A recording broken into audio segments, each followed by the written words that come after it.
So yan mga ka-bakers, gumawa tayo ng chocolate na custard cake. Luto na siya. Tatanggalin na natin. Siya mga ka-bakers, dahan-dahan lang.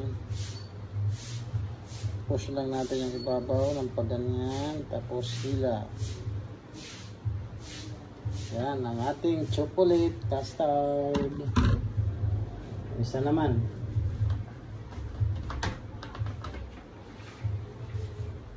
Yan tayo dito, iba naman yung flavor. Set aside lang natin ito.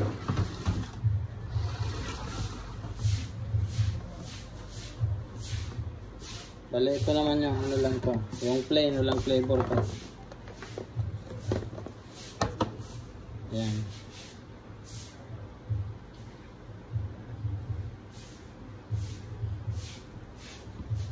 Yan. 2-0. So, meron pa isa.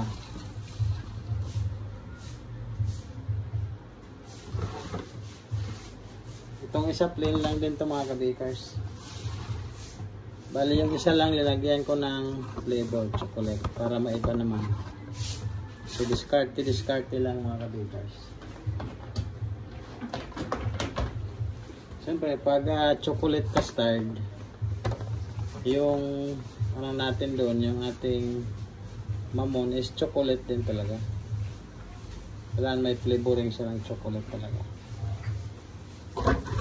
Yan, bali tatlo tong ginawa ko ngayon mga ka-bakers. Ito yung ating chocolate. So, slice na natin agad. Pwede na to, kahit medyo mainit pa. So, slice na natin. Hatiin lang natin dito sa gitna. Yan. Yan, gitna. Tapos dito naman sa mga gilid, diretso lang din. Yan.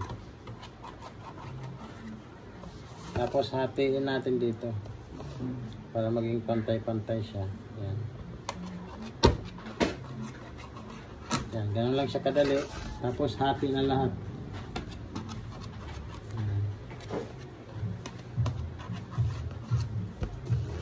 Hati na ito lahat mga ka-bakers.